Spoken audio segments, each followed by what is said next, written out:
What's going on, everybody? Welcome to the Deadeye Podcast. I'm your host, Charles, and man, what a game last night between the Lakers and the Warriors.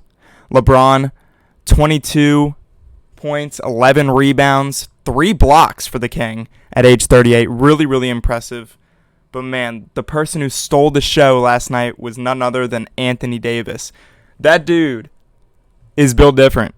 As you guys can see on the screen, I don't know if y'all can see the stats, but Anthony Davis put up 30, 23 rebounds on 11 of 18 shooting. That is unbelievable what he did last night. And honestly, I have the Lakers going in 6 against the Warriors. If AD stays healthy the entire series, you know, we're all praying for AD to stay healthy as long as possible. We all know that. But in order for the Lakers to make a playoff push into the Western Conference Finals and ultimately try to compete for a championship, they need AD to be the number one option. They need him to stay aggressive. They need AD to dominate both offensively and defensively. And so far this playoffs, he has 30 blocks. Against the Grizzlies alone, AD had 26 in just 6 games. That's unbelievable. That means he averaged over 4 blocks a game against the Grizzlies. And now he comes out here and gets 4 blocks against fast-paced, quick, mobile, always-in-your-face Warriors. That's unbelievable. AD's been nothing short of amazing. And shout out Kevon Looney again, 23 rebounds. But, man, he's too little for AD, and so is Draymond. AD is unstoppable against these Warriors, and that's one thing the Warriors really need to watch out for is they don't have an answer to AD. So they have to rely on their stellar offense. Klay has to produce every single game. Steph Curry has to produce every single game. Andrew Wiggins has to be incredibly efficient for them. And I think Wiggins is the best defender they can put on Anthony Davis. Looney is he's a good paint defender, but the shots AD is hitting over him is just he's too slow-footed. You know, if he pump fakes, drives to the rim, he's too slow-footed, he's able to get right by him, you know what I mean? And AD shooting 11 of 18, that is just too efficient. The Warriors need to figure out a way to stop this man, or else things are going to get ugly. And they can end this before it even gets to 7 games. The Lakers outmatched them in every aspect. They did a great job hounding Steph Curry. Shout out Jared Vanderbilt and Dennis Schroeder. They did an incredible job last night just disrupting Curry. We know Curry's going to get buckets, but looking at the stat sheet, Curry went 10 of 24. That's not very efficient. So, you know, they did exactly what Darvin Ham, told him to do. He told Schroeder and Vanderbilt, hound him. Hound Curry the entire game. We know he's going to get buckets. Just stay on him. Stick him. And they did just that, because we know Curry's going to produce. It's all about holding him to as few makes as possible. We know he's going to check up shots, you know what I mean? And we know they're going to spam screens, being able to make the right switch. If Vanderbilt and Schroeder's out there on the floor, Schroeder's on him, and they're trying to make a switch off those pick and pops or just spamming screens to get Curry around for a moving 3 or get him just a little bit of daylight. Get Vanderbilt on him, right? Always try to get that switch from Schroeder to Vanderbilt, Vanderbilt to Schroeder, so that we can constantly keep pressure on Curry. And that's exactly what happened last night. And the Warriors need to adjust if they want to be able to contend with the Lakers because they are one step ahead of the Warriors right now. And it's scary what AD's been doing. Whenever Curry drives to Curry hasn't been able to get to the rim because AD is blocking everything down there. AD is an absolute force. They are having such a hard time getting to the basket, and they had to rely on Steph Curry and Klay Thompson chucking up threes, chucking up mid-ranges the entire game, and they barely even shot any mid-ranges last night. The team who did shoot amazing from the field from 2 and shot a hell of a lot of shots, especially in the paint, is the Lakers. They outscored the Warriors Let me see. I have the stat right here. They outscored the Warriors 54-28 in the paint last night. That is unacceptable for the Warriors. I mean, you need to produce more. I know Looney had 23 rebounds, but as far as offensively, I know the Warriors are a very perimeter-driven team, but they need to produce more in the paint. You can't just win with only threes. You know what I mean? And AD is hounding them in every aspect. Curry, when he tries to go to the rim, AD's just swatting it.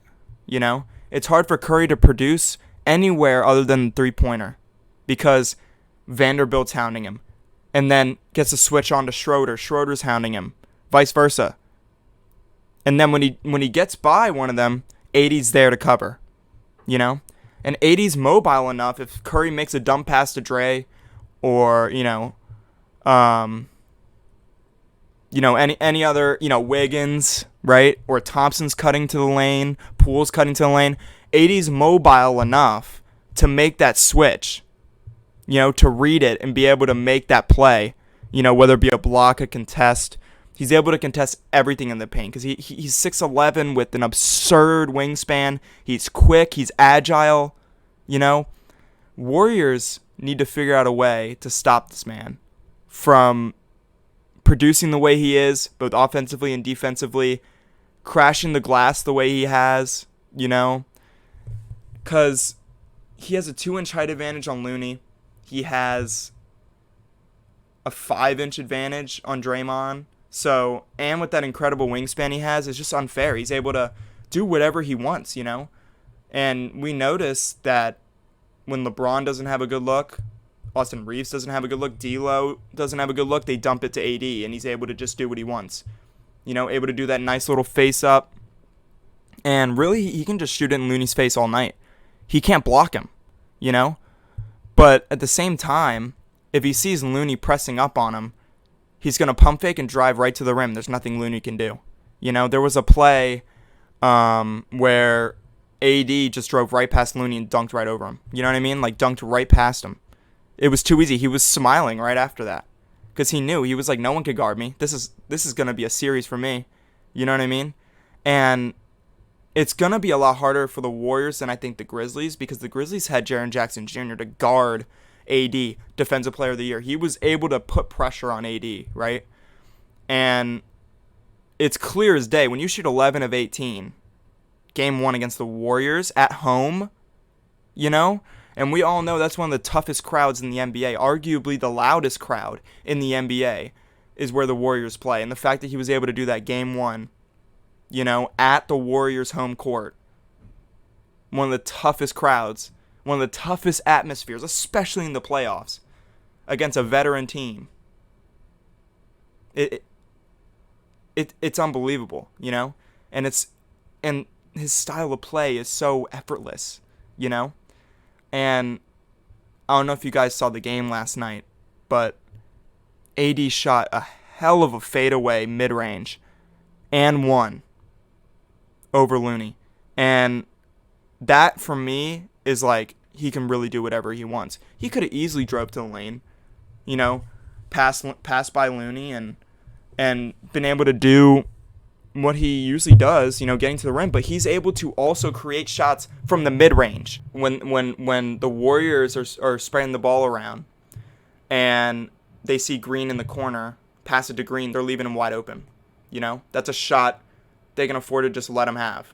And it's those high IQ plays that Darvin Ham is insinuating for the Lakers that is giving them the upper edge on defense, because we know the Lakers have a loaded offense. D'Lo can do what he wants. Austin Reeves, amazing playmaker. He's able to get some really clutch buckets for them. Same with Schroeder. So we know their offense is loaded, right? Obviously, AD, LeBron.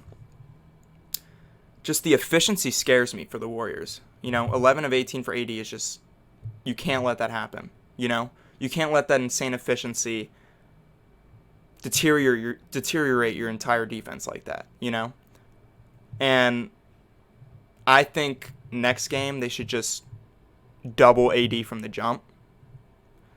Just apply as much pressure as possible. Looney and Dre double. because they're a pretty quick defensive team and offensive team. You know, they're very fast paced. I think Draymond and Looney kind of making a trap, you know, double teaming AD is the best option for them, because they have Wiggins. He's really quick. He's able to switch, you know. And if AD passes out, Wiggins is really good at closing out. Thompson, we know, is a really good really good at closing out on defense. And then you know, get the rebound and push it in transition. I think this team really needs to rely on transition buckets, because they have a lot of quick guys, you know. Schroeder can run out, you know, dump pass to Schroeder. That's an easy layup. And I don't know if you guys saw last night, Schroeder was able to hound Curry in ways a lot of players haven't this season. There was this one specific play where Dennis Schroeder, you know, Curry was bringing it up the court, pickpockets him, easy layup. And then he proceeds the very next possession to full court press this man, and he had to instantly pass it off because he was just all up in him. This is the pressure that they're exerting the entire game on their number one option, Steph Curry. The Warriors are going to have a really tough time. They're going to have to find some alternatives. And speaking of, what's even scarier is Poole had an amazing night. And we all know that late game, you know, to seal it or to tie it, or I think to give him the lead, Poole shot that 30-foot three-pointer. I think it was like 27, 30 feet. It was a good look. And I think it was the right play. I know he's getting some criticism, but I think it was the right play, because he's been hot all night, and especially from three. He was 6 of 10 up until that three-pointer, ended the game 6 for 11. And he had all the confidence in the world to take that shot. Just came up a little wide right. So, but the Warriors didn't do too bad from three. They shot 40%, 21 of 53 from three. They chucked up 53 shots. They were plus 45 from the three-point line. Steph was 10 of 24. Clay was 9 of 25. So they both had a horrible shooting night. And that's a testament to Vanderbilt and Schroeder yet again. Their amazing defense. Austin Reeves was able to do pretty well on the defensive end. And, you know, the Warriors made 21 threes. That's a lot of threes. That's the first time they've ever lost a home playoff game while making 20-plus threes. That is a stat right there. That tells you something about this Lakers team. And we expect that from the Warriors every given night, to shoot at least 40% from three in order to contend with the Lakers. And the fact that they were plus 45 from three, made 21 threes, first time they've ever lost a home playoff game while making 20-plus threes. That's a testament to just how great this Lakers team is. And the way they're able to play, the way they're able to guard Steph and Clay off those screens, the way they're able to hound Jordan Poole, preventing him from making tough shots. Because we know Clay can shoot in your face. If Curry gets even an ounce of daylight, he's shooting it. And same with Poole. And we know they're capable shot makers, you know? And what's even crazier is the Warriors were minus 20 from the free throw line. And they have two of the highest percentage free throw shooters in the entire NBA. Arguably in NBA history, Jordan Poole and Steph Curry. They both shoot free throws at an unbelievably high rate. And the fact that they were minus 20 from the free throw line concerns me, especially at home. And it's no excuse for people like Jordan Poole as well, and Steph Curry, because collectively, Jordan Poole had an amazing three-point night. You know? Steph Curry, pretty lackluster, but he had looks, you know? But he was just there was so much pressure on him. I don't think Curry's had this much defensive pressure on him. Steph Curry honestly hasn't had this much defensive presence applied to him, this much defensive pressure put onto him this entire playoffs, from the perimeter, this entire playoff so far. And that's just a testament to how well Schroeder and Vanderbilt prepared for these screens, because we all know how lethal, especially big bodies like Kevon Looney, Draymond Green, they're both massive physical specimens. They're both amazing at setting screens and rolling off the screen too. Especially Draymond, he's a lot quicker than Looney. But being able to make the right reads, because it's so tough especially when they set double screens, and Poole's running all over the place around the screens, Thompson and Curry, and the way they were able to do it with such poise. It scares a lot of teams. How well the Warriors are able to perform off screens. That's their mojo. That's how they've won 4 championships, is their ability to create open shots. That's their forte, and the Lakers shut them down from being able to do that. And we haven't seen that many teams be able to do that at an efficient rate against the Warriors and their shot making. Them being able to create shots efficiently, and that's scary. Because Vanderbilt has a significant height advantage, but he's over Curry and Poole, but he's just as quick. Curry's obviously a little bit quicker, but his wingspan makes up for it. He is long, lean. He's able to create pressure in ways a lot of other defenders can't. And same with Dennis Schroeder. He can pick up Steph Curry from one end of the court to the other every possession that they have. And that is unbelievable. And we all know how well conditioned Steph is. That's the first time I've kind of seen Steph tired. Exhausted from being hounded all night. And we don't usually see that from Steph. He's always running all over the place, smiling, mouthpiece out. He looked frightened to me. And that's the first time I've seen him that frightened this playoffs. And another thing, they shot 22 of 53 from the 2-point line. That's only 42%. That is awful. They need to do way better. They think they can just rely on threes. No. They need to be efficient. Not only from the 3-point line, but also being able to create highly efficient mid-range shots and be able to make those smart plays, cutting to the basket, right? Being able to make those reads.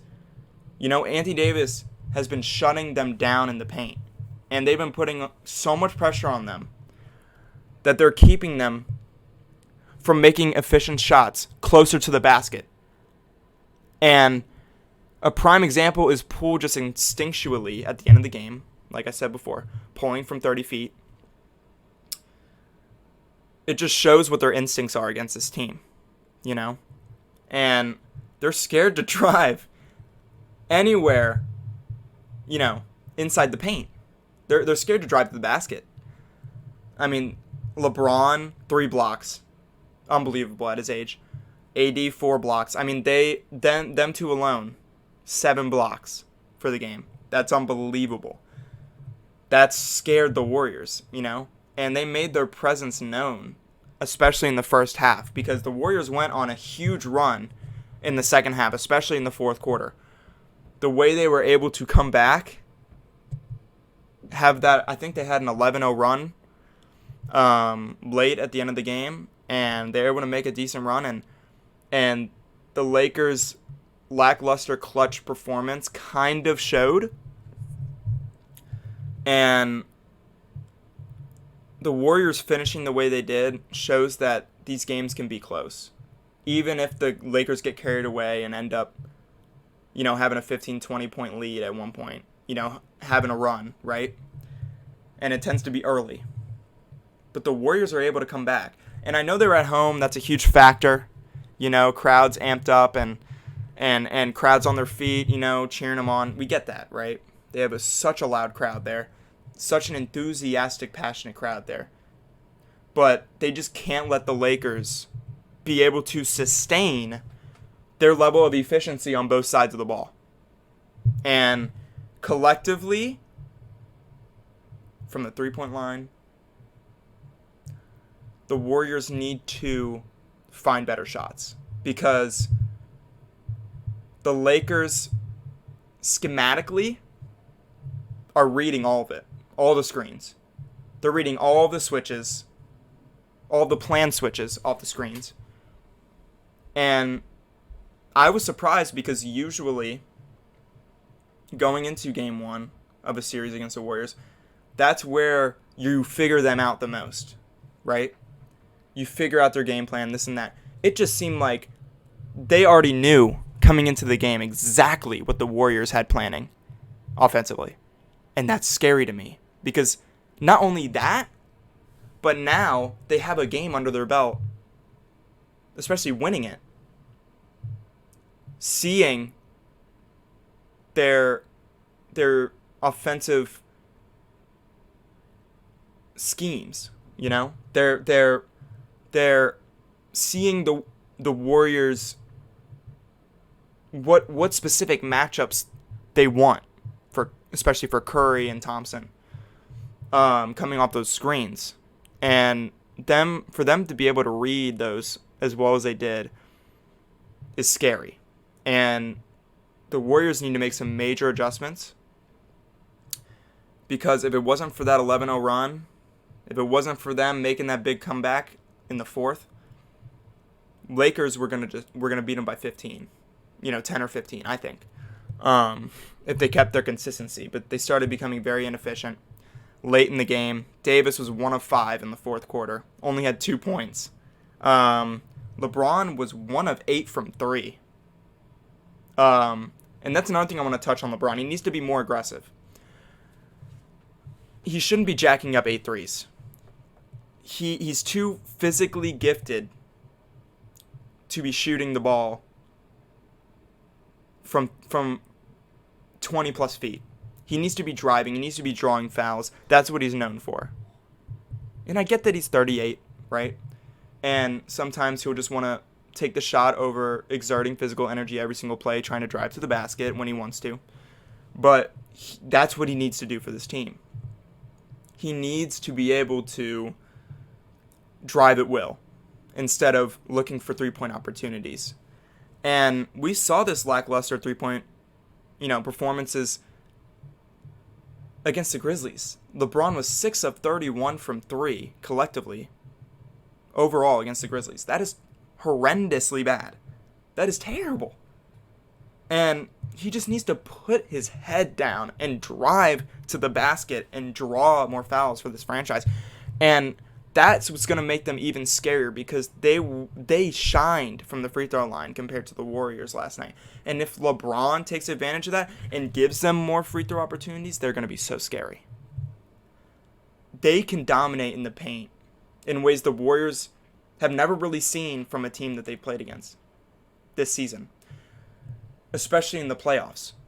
Their paint dominance that the Lakers exert on a consistent basis is unprecedented. And if LeBron just gets a little bit more aggressive, takes less threes, and uses those attempts in the paint, driving, looking for Davis,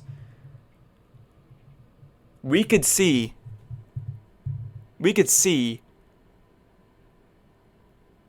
the Lakers having a 20-point win over the Warriors in one of these games, because schematically they outmatched the Warriors in every aspect, obviously except for the three-point line, but matchups beat them. Offensive talent and expertise beat them. They have so much variety to their game, and all the Warriors have all they've been relying on for the all the Warriors have been relying on is their three-point presence. And the Warriors are letting him know, like, hey man, we know exactly what y'all are doing. We know y'all are looking for open shots. And look at that by AD. He's easily been the most dominant offensive player, not only against the Warriors, but in the entire playoffs. And you can give Looney credit. He's obviously the second best rebounder in this whole playoff series. But AD maintaining his dominance on both ends of the floor, getting to the basket, taking tough mid-range shots. He can hit some threes too, He has an all-around game that is so hard to guard, and if he stays as efficient as he was, I remember he started the game 9 of 10 from the field. 9 of 10. That is uncanny. The Warriors just cannot let him dominate like that, especially how dominant he was in the first half. And as far as advice for the Lakers, AD needs to just put up, if he continues to put up 25 plus points per game, 20 plus rebounds, and 3 or more blocks, the Lakers, we could see the Lakers winning in 5. I have the Lakers winning in 6, but if they are able to keep this consistency, both offensively and defensively, we could see this potentially just going 5 games.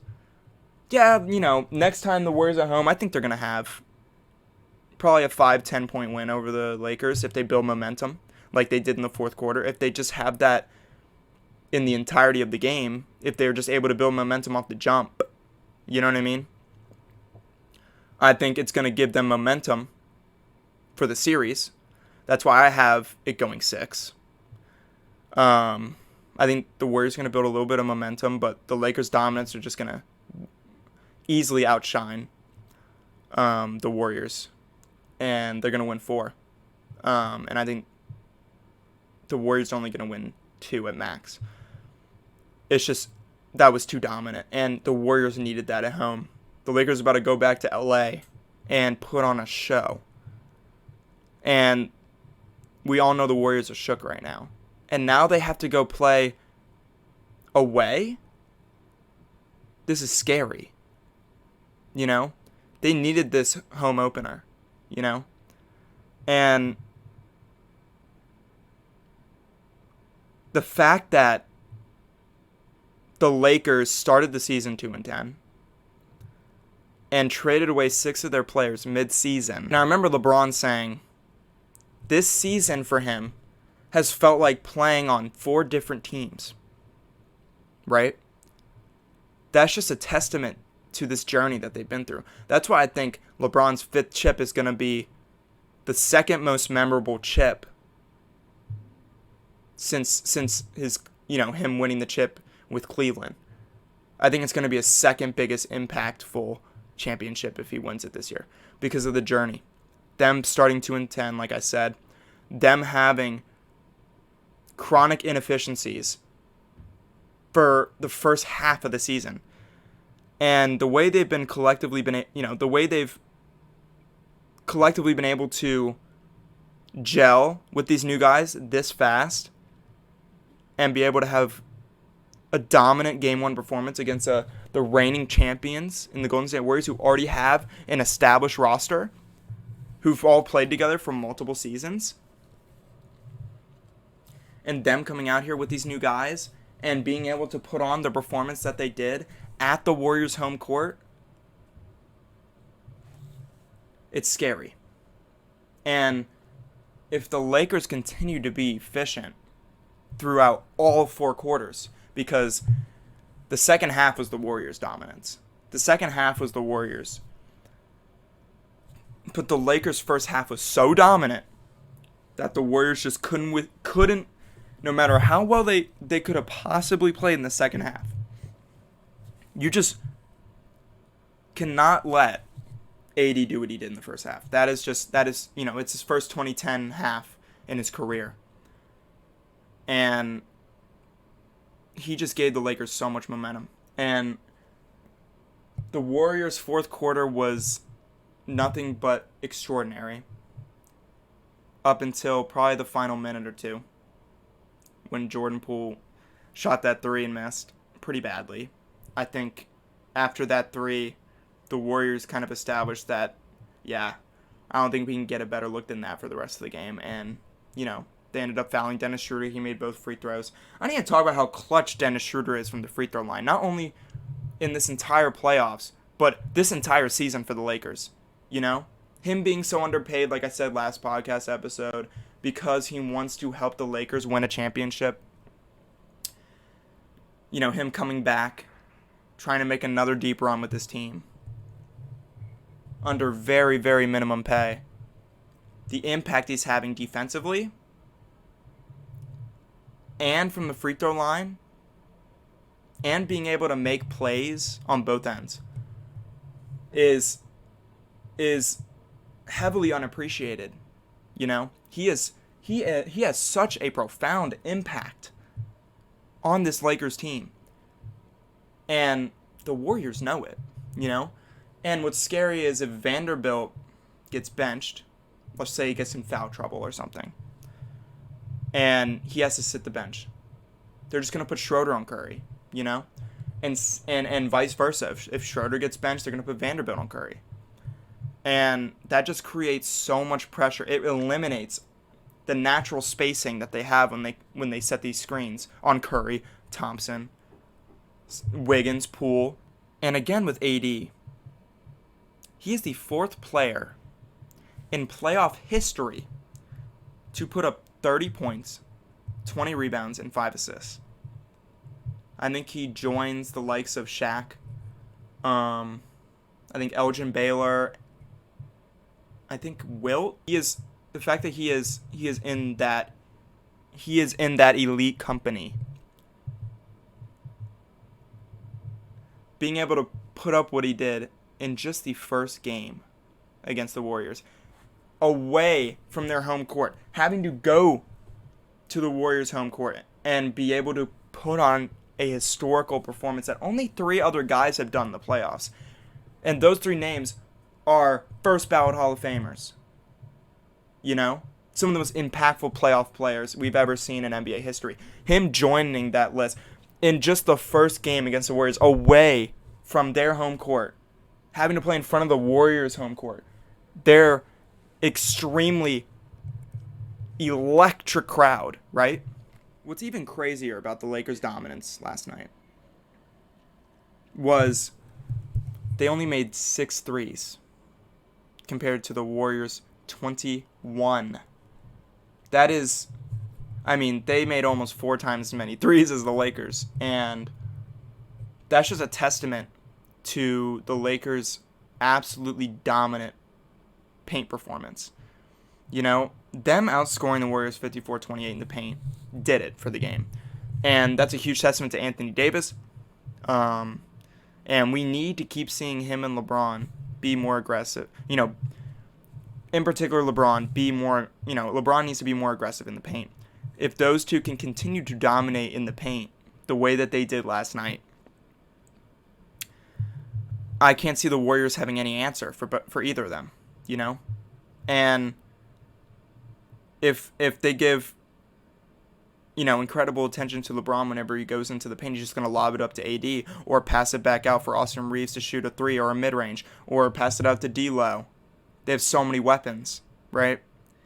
And the fact that the Lakers shot 29 free throws last night and made 25 of them, that is another huge reason why Davis and LeBron and others on the team need to continue driving the ball, because they are incredibly efficient from the free throw line, And it's interesting because this is a 2-point dominant team versus arguably the best 3-point team in NBA history. Historically, right? Within the past decade, the Warriors, right? And the Lakers are able to maintain such dominance, prioritizing 2s and free throws and momentum off rebounds and defensive possessions, right? AD was 8 of 8 from the free throw line. LeBron was 3 of 4. Obviously, he split a pair at the end. But that's okay. He was 3 of 4, right? We'll take it. They got the win. That's all that matters, And you really can't ask that much more. Anthony Davis was, is plus minus. He was +1. LeBron was +1. But interesting enough, Curry was -1.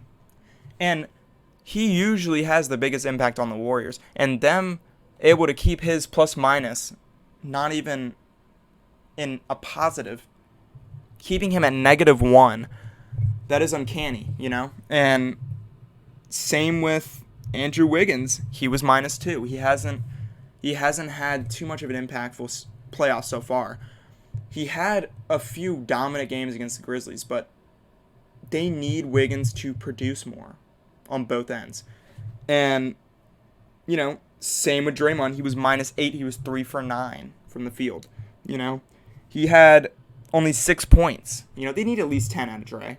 He only had 4 rebounds. He had 7 assists. He needs to get more rebounds. We need to expect Draymond to average around 10 to 12 points a game in the series, around 7 rebounds, and around 8 assists. That's what they need from Dre every given night. If he can put up those if he can put up those numbers for them, he is giving them, you know, I feel like Draymond is the momentum pusher for them. And one thing that hurt their momentum yesterday before the fourth quarter, because they went on a hot streak late in the fourth, the 11-0 run, right? I think they outscored them 27-5 late in the game.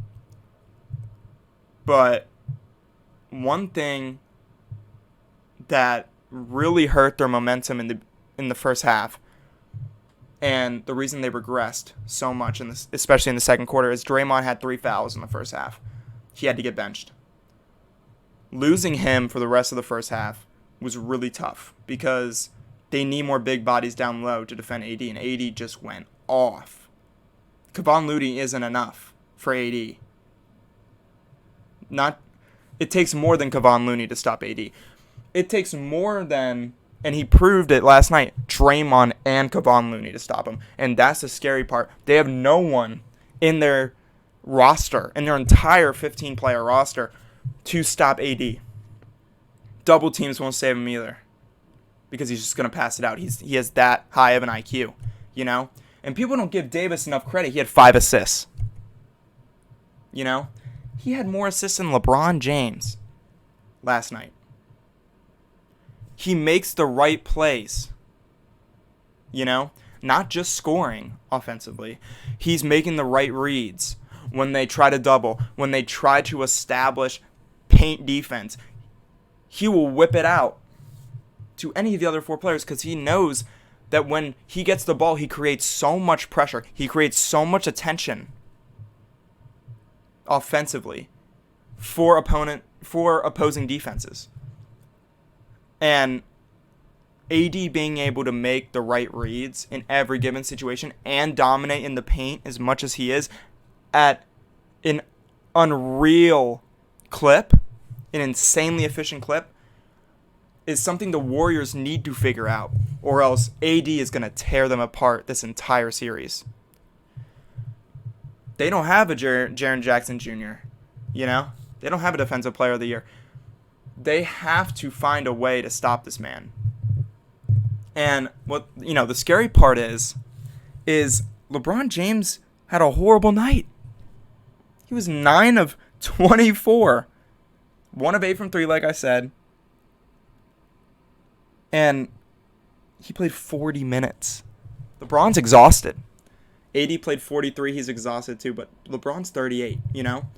And the fact that he had an incredibly inefficient night and they still pulled out with the win shows me if AD doesn't have as dominant as a night that he had last night in future games against the Warriors, and LeBron does have more efficient games and he becomes more aggressive and he shoots less threes, these two can pick up the slack for one another, you know?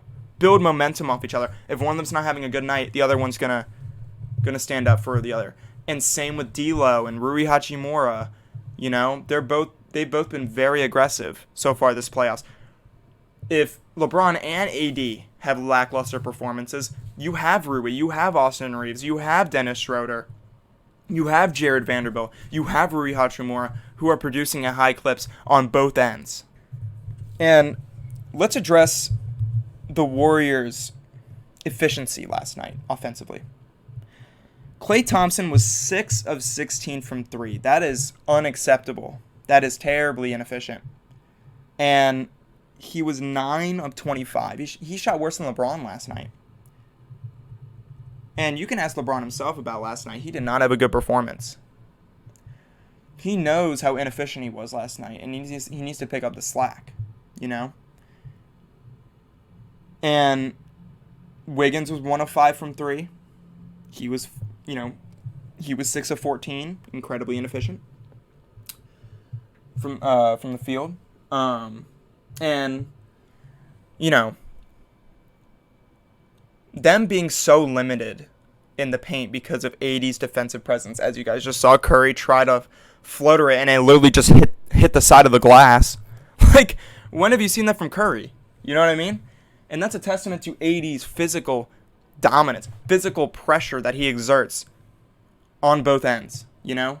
Him just contesting shots, he makes it so difficult. And on top of that, he's blocking at least 3-4 shots a game, you know? And look at that defense by Austin Reeves. I mean, that is unbelievable defense and pressure that they're putting on their best shooters, you know? Being able to close out on Thompson and Curry is no easy feat as they're running around screens left and right. And people like Austin Reeves, Dennis Schroeder, you know, Jared Vanderbilt, being able to pick them up throughout all those screens, throughout their incredibly fast-paced, natural offensive nature, and tricky screens, you know, we all know how dominant the Warriors are offensively, and they're very, very hard to guard on a consistent basis. And they have a very complex playbook full of plays that they can use. You know, they have a bunch of tricks up their sleeve that they can use whenever. And the Lakers are just hounding every single play, they're hounding every single offensive opportunity that they're presenting themselves, and that they're used to presenting themselves at an efficient rate. And the Lakers are just abusing them and saying, you know what, we know all y'all's bag of tricks, you know? Especially LeBron, he's faced Curry multiple times, right? But even Klay Thompson and Steph Curry being their primary shooters, and Jordan Poole being able to hound them, being able to put up amazing shot contests without fouling. They did a great job not fouling the Warriors last night. The Warriors had a lot of trouble fouling, obviously, because the Lakers were 25-29 from the free throw line. They forced them to the line at least a dozen times last night, and that's unacceptable for the Warriors, you know. And shout out Gary Payton for that dunk over LeBron, but that was their highlight of the game right there. But just being as inefficient as they were on both ends, not just offensively, because I've already talked enough about how inefficient they were offensively last night, but defensively. They had no answer for AD. They had no answer for LeBron whenever he drive. You know? Whenever he drive, he just get fouled. You know? Or even if he missed, AD was there. You know?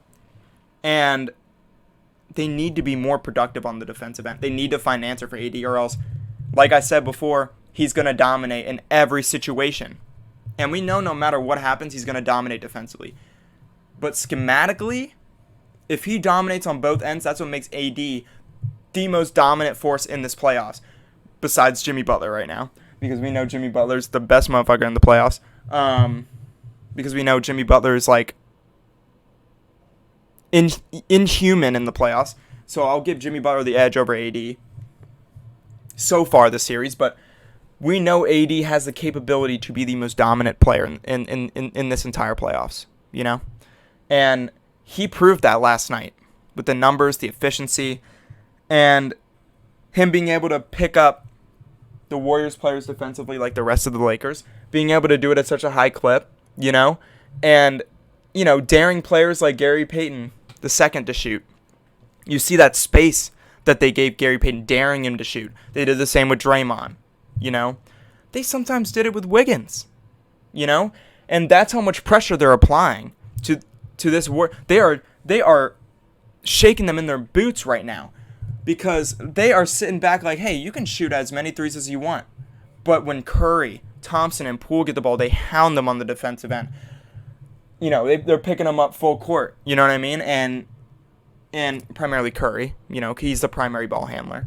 But being able to sag off on all the other players, but when Curry, Thompson, and Poole get the ball, they're able to stick them all around the three-point line, making sure that they have the toughest 3-point opportunities possible, is a testament to how intelligent this Lakers defense is. They went from one of the worst defenses in the league before their heavily impactful trade, when they traded away 6 of their players midseason, to arguably the best defensive team in the entire NBA. That's unbelievable, and they proved that last night, and they proved it, in Game 6 against the Grizzlies, beating them by 40, only holding the Grizzlies to 85 points, and they're applying the same type of pressure to the best, schematically speaking, offensive team in the league, in the Warriors. They've always had the best, they've always systematically been the best all-around offense as far as being able to produce at a high level and efficiently, right? And they Draymond forced a 3. They forced Gary Payton II. 2 of his 3 shots were threes. He missed both of his threes. The only shot he made was inside the paint, and it was that dunk over LeBron. But the fact that the Lakers were able to force a player like Gary Payton to take 2 of his 3 shots from 3 is a testament to how much they are willing to make the right sacrifices on defense, the right plays on defense, the right reads. You know what I mean? Being able to have that space so that if Gary Payton struggles, they have multiple guys getting ready to rebound the ball. They have multiple guys getting ready to switch onto other players if he passes out. Being able to close out the way they do. Being able to guard up heavily on those shooters. And being able to sag off on the right non-shooters, on the right guys who haven't proven themselves, from long range. And, Jordan Poole 7 of 15, below 50%. But I'll give him a pass because he shot 100% from the free throw line, and he was 6 of 11 from 3, above 50% from 3. That is amazing. That is an amazing performance for any guy if they shoot above 50% from 3. So, giving Jordan Poole credit, and he was also +7. His box score plus minus was +7. He had the highest plus minus by far on the entire Warriors team. The next highest plus minus was +1 by Klay Thompson. That shows that, that is unbelievable. And Jordan Poole's coming off the bench. The Warriors' 6-man had 7 times the plus minus that the Warriors' second best player had. And that has to shake the Golden State Warriors up, because them being that inefficient, their entire starting lineup being that inefficient, terribly inefficient, their entire starting 5 was heavily below 50%. The most efficient guy was Kevon Looney in their starting lineup, and he was 5 of 11. You know what I mean? Kevon Looney, these past few games for the Warriors, has been the most dominant physical force for them. And we need Wiggins to also be that guy. He has the size, he has the athleticism. He also can shoot at a high clip. We need Wiggins to be more efficient and attack the paint more, because he has that athletic ability to make difficult shots, to get to the rim, to get fouled. He's an efficient free throw shooter. We need more aggression from players like Andrew Wiggins, who are athletic.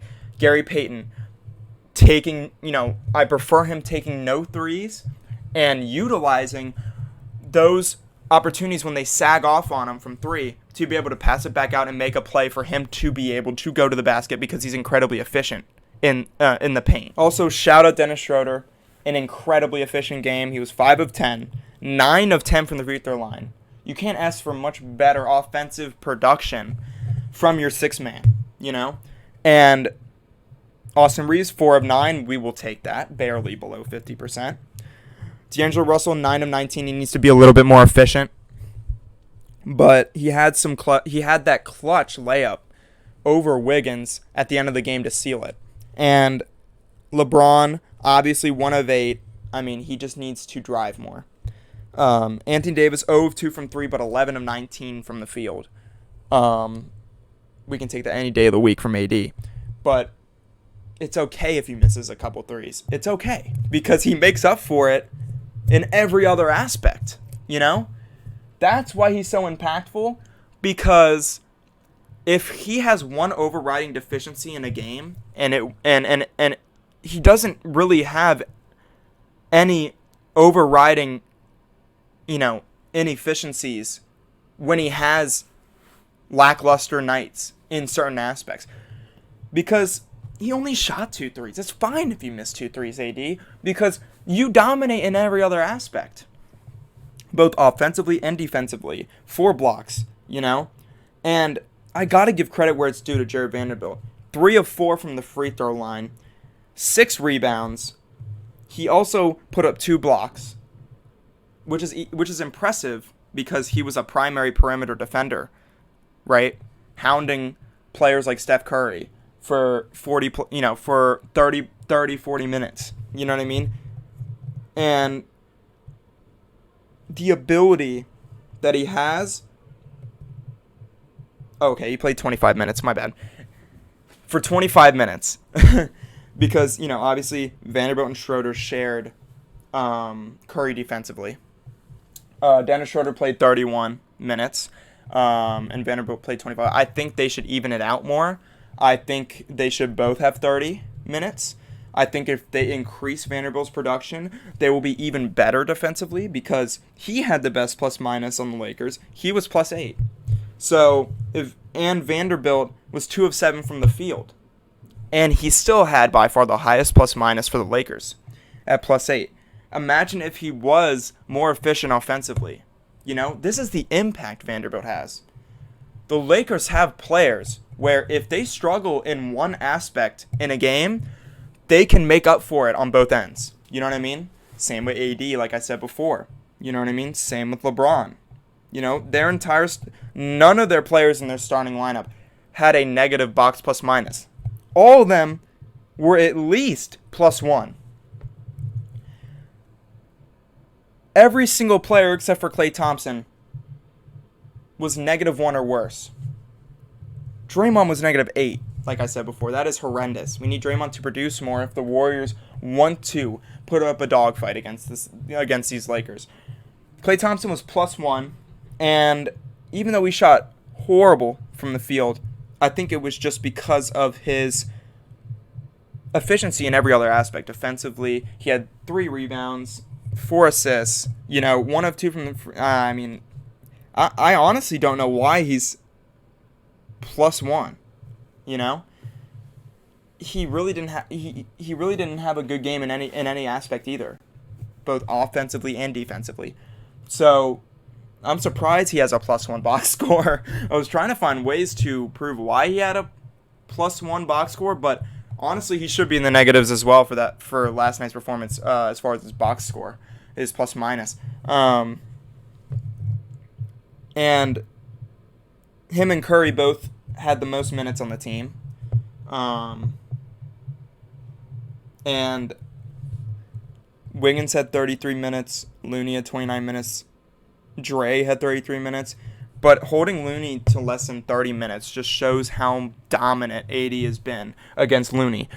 They had to send Looney to the bench a couple times because it was like they have no answer. They don't know what to do. They're freaking out, AD is scoring with ease over Looney. And when he gets subbed out and Draymond gets switched onto him, it's still the same result. So they don't know what to do.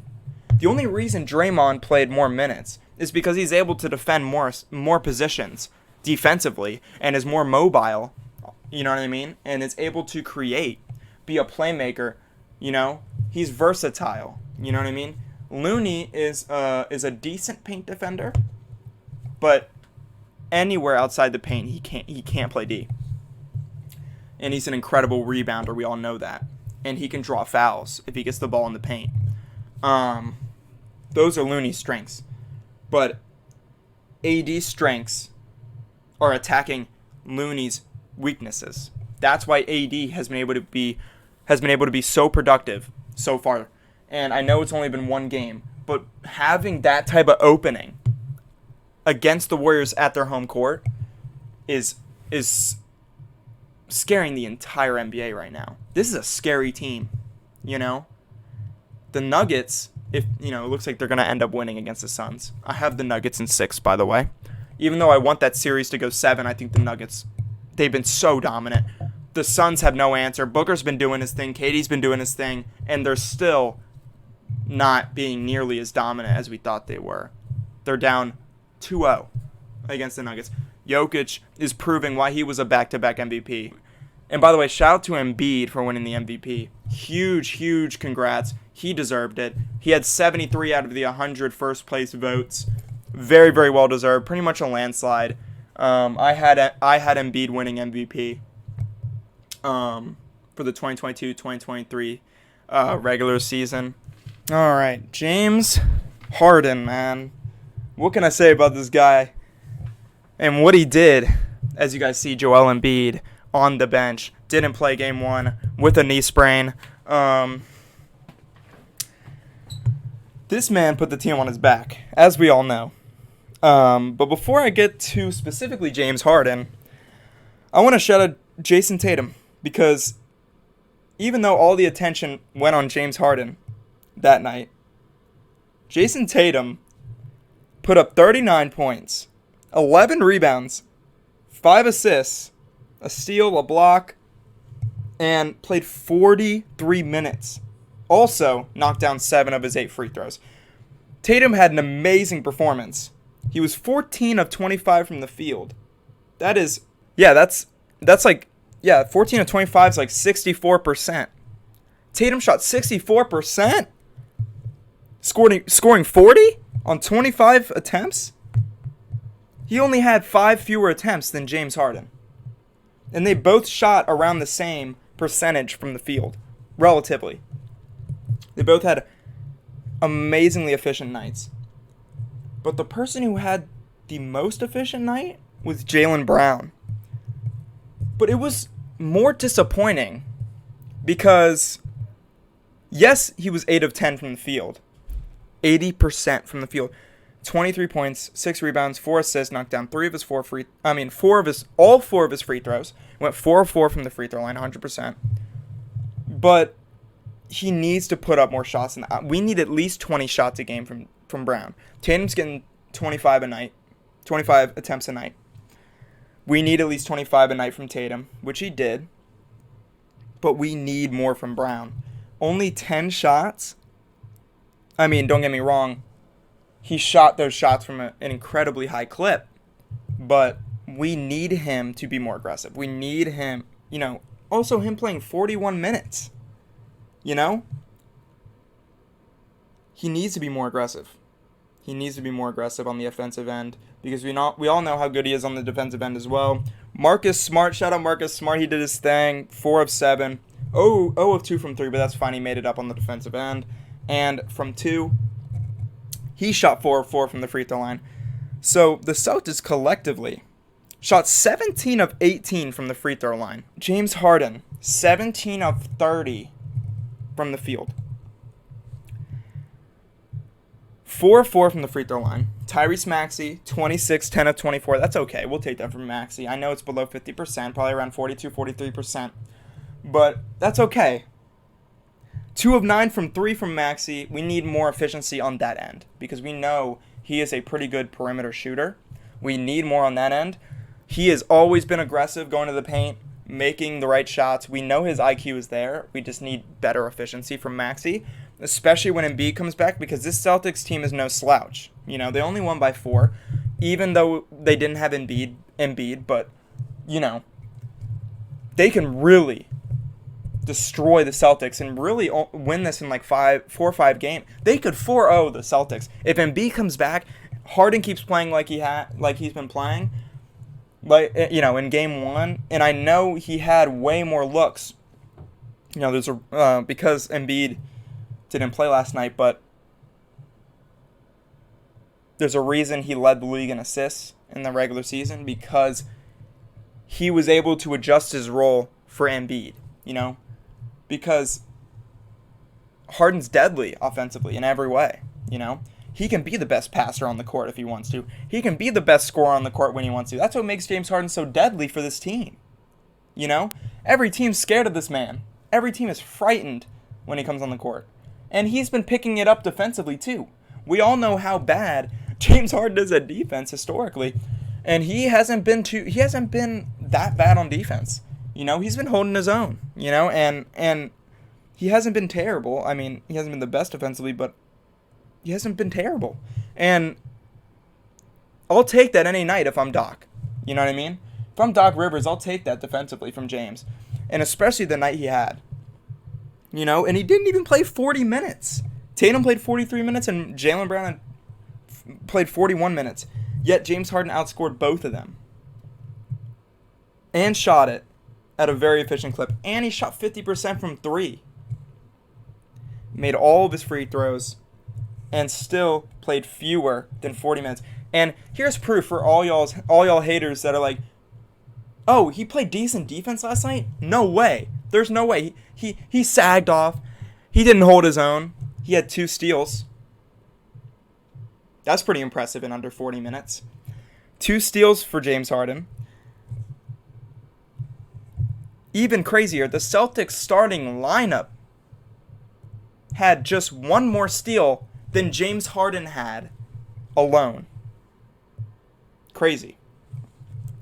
Shout out James Harden. He did his thing on both ends. And Tyrese Maxey, we need him to keep being aggressive. That's why I'm not like too disappointed in his efficiency, because I like his aggression. He took the right shots. They just didn't fall at as highly of an efficient clip as we need him to be, right? Reed did his thing, 10 points, 13 rebounds, 3 of 4 from the field, 4 of 4 from the free throw line.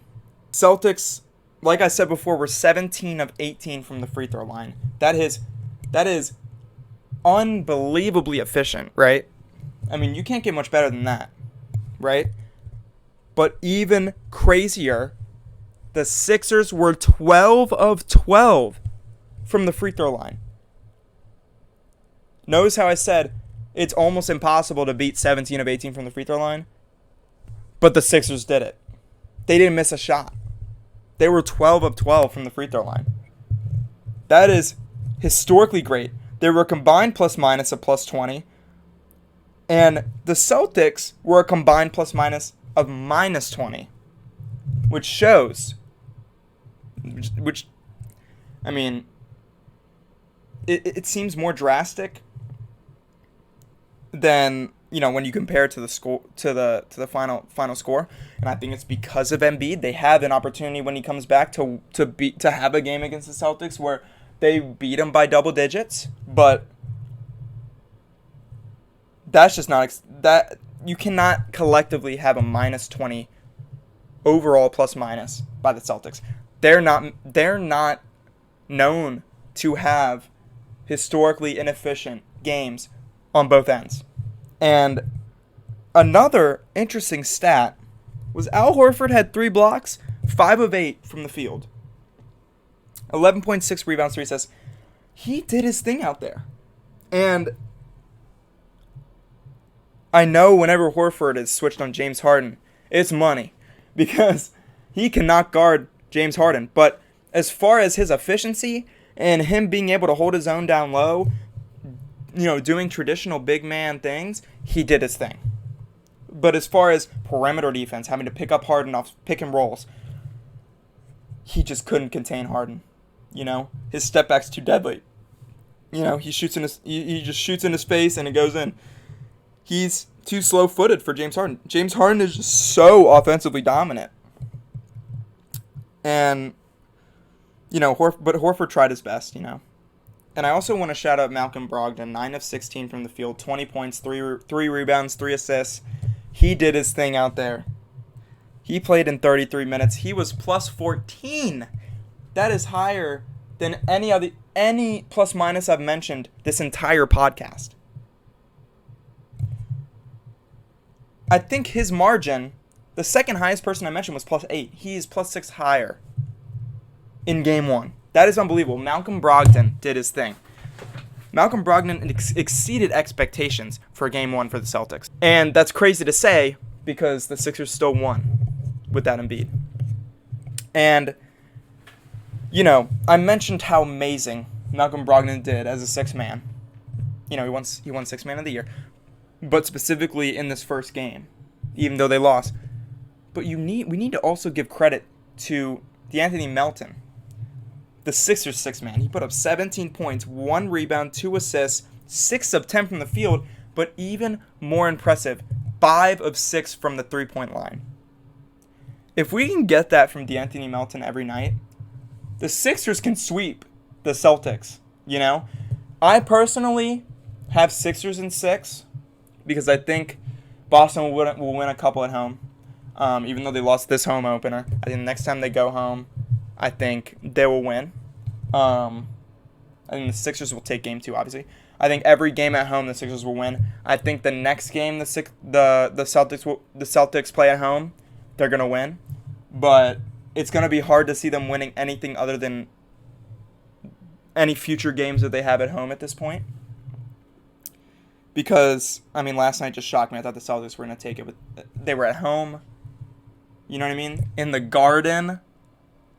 At home. No MVP Embiid. And they still lost. That is, so concerning to me. And I'm low-key tempted to say Sixers in 5. Because Embiid's coming back with a vengeance. And he was loving everything that was going on last night. And he cannot wait to get on that floor. You know what I mean? And produce the way he has all season, all playoffs, up until when he got hurt. He is just going to be a momentum booster for this team. They are already so well established, taking their best player out of their entire playbook, having to readjust. He's their primary option on offense. He's a huge, huge reliability on defense as well, and them having to adjust systematically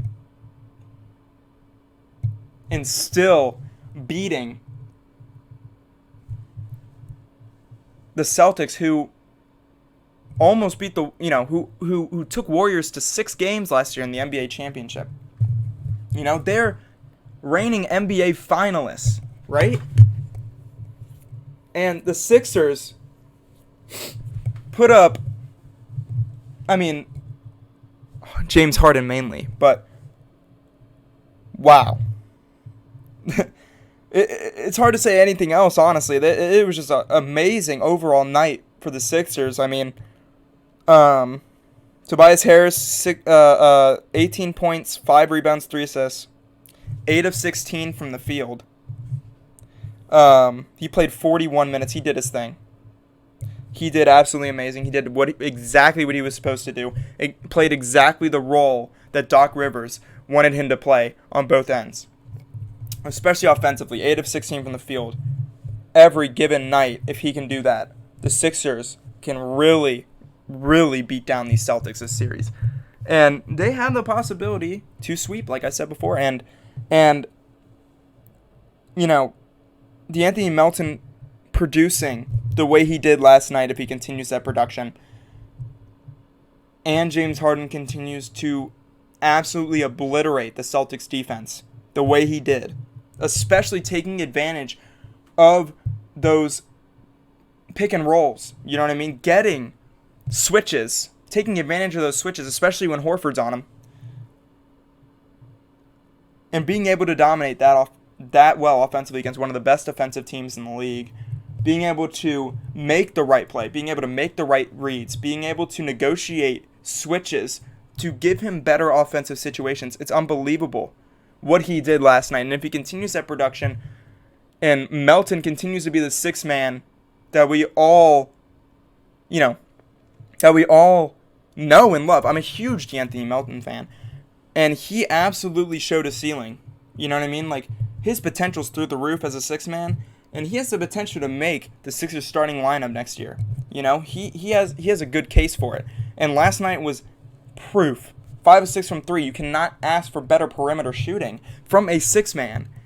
Taking 6 threes and making 5 of them, that is unbelievable. Not only did James Harden put this team on his back, but he also helped create amazing plays for his team last night. And D'Anthony Melton being able to knock them down at the efficiency he was able to, especially from 3. This Sixers team is so scary. They are nowhere near the team that we saw last year in the playoffs, and in the best way possible. They've improved so much.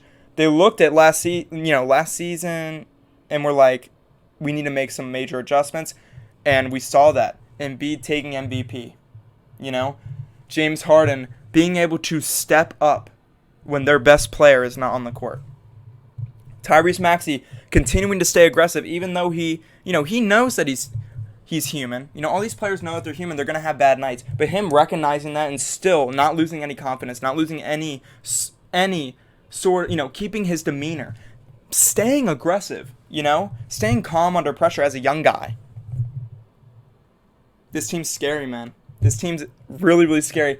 I don't want to elaborate on them too much because I already went crazy on the Lakers-Warriors game. If y'all want me to make a whole separate episode on this game, I can. As this game was absolutely incredible. Both teams played really well. So kudos to both teams, and especially the six men for both teams. And both of them played really well defensively. Al Horford, as you just saw right there, knocked down a 3. He was 5 of 8. Like I said before, he did really well. 11.6 rebounds. 3 assists for the big man. Marcus Smart, 4 of 7, like I said. Jaylen Brown, 8 of 10. Just amazing. Again, I'm just repeating myself at this point, but just again, both teams had an amazing game. And it's sad to see that one of these teams inevitably has to be eliminated because both of these teams have the capability to be an NBA finalist frontrunner, Both of these teams are so elite, And that's why this playoff series is going to be so much fun to watch, Because both of these teams are so evenly matched, evenly skilled, evenly coached, right? Even though the Celtics have a first-year coach, but he has plenty of experience under his belt. He's had a year with these guys. Obviously, they proved it in the regular season. So did the Sixers. But Doc Rivers, we all know how amazing of a coach he is. He played in the league. He has so much experience under his belt. Just both teams have so much background, knowledge, experience, skill level between their players. Jason Tatum, Jaylen Brown, both all-star players. Malcolm Brogdon won Sixth Man of the Year, right? And D'Anthony Melton making a case for himself last night. Look at that. 5-6 from 3. Bent. Oh, that was his only miss. That's ironic, huh? The only miss shown on TV when I'm talking about how amazing it was. Like, oh, man, that's ironic. But anyways, that was his only missed 3, by the way, guys. And it was still an amazing look. Barely a little long. Imagine if he made that and it went 6 for 6.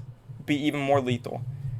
Like, as a sixth man, making almost all your threes is exceeding any coach's expectations.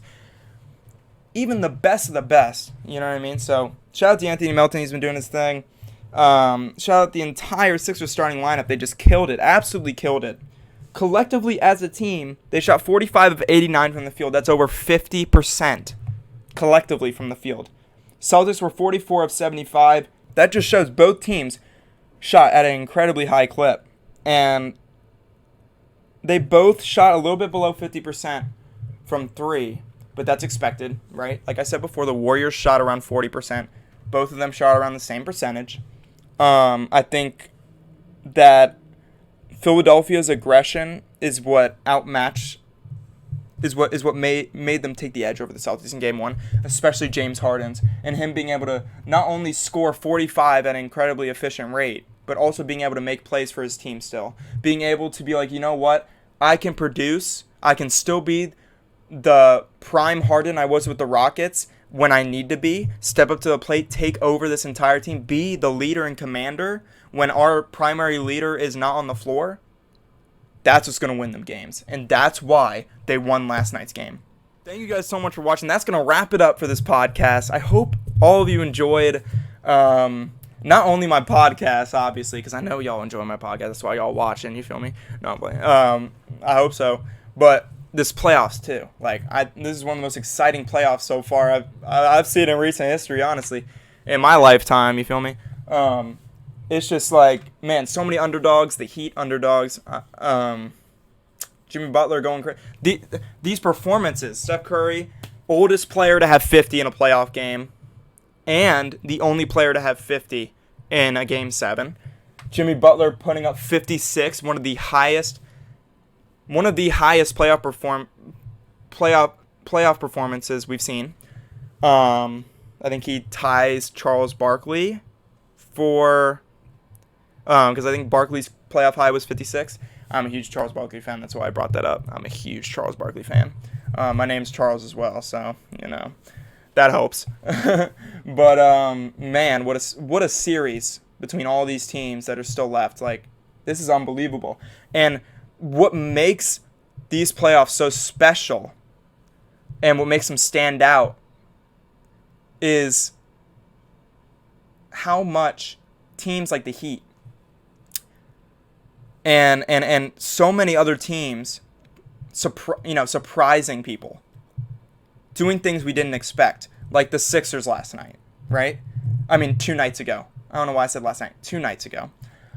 Being able to prove people wrong.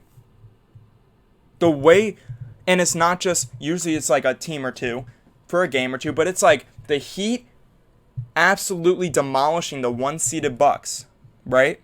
4-2. Then with Jimmy Butler winning 1-0 against the Knicks, and then obviously the Knicks barely pulled it out, even though the Heat played amazing without Jimmy Butler.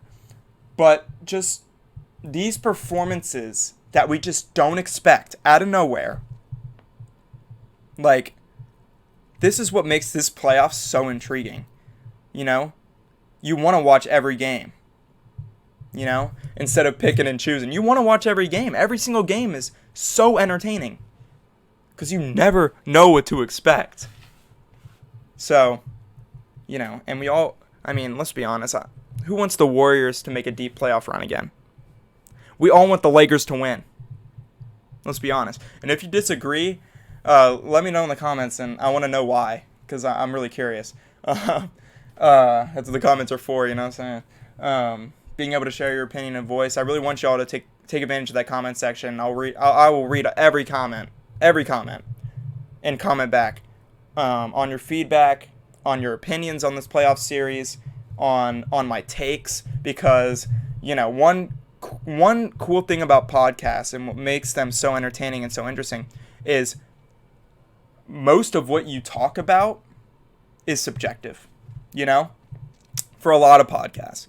It depends on the podcast, but those subjective takes is what makes podcasts so interesting and so intriguing, because you never know what they're going to say on the podcast and whether you agree or disagree with it, and being able to compare your opinion with theirs. I think that's why podcasting is such an amazing field, and why I'm trying to, develop my own podcast and trying to spread my own opinion, as an NBA superfan. So, again, I can ramble on for hours, obviously. I can ramble on all day about basketball, about sports. I might add some football content, reactions of the picks from the recent NFL draft. Maybe I can make a video grading all the first round picks or something, right? And whether, each player each respective team made the right move, right? Let me know in the comments if y'all want to see that. If y'all want me to make that happen, make that a video. You know what I'm saying? But I don't want to make this too long. But I hope you guys enjoyed. Again, make sure you smash that like button. Let me know in the comments down below any feedback. Make sure to smash that subscribe button. Make sure to turn on noties so you don't miss another amazing episode, because these are just getting better and better. You know what I'm saying? You don't want to miss one, you know? Like, why would you want to miss one of these? But anyways, I hope you all enjoyed. And as always, I'll see you guys in the next video. Peace.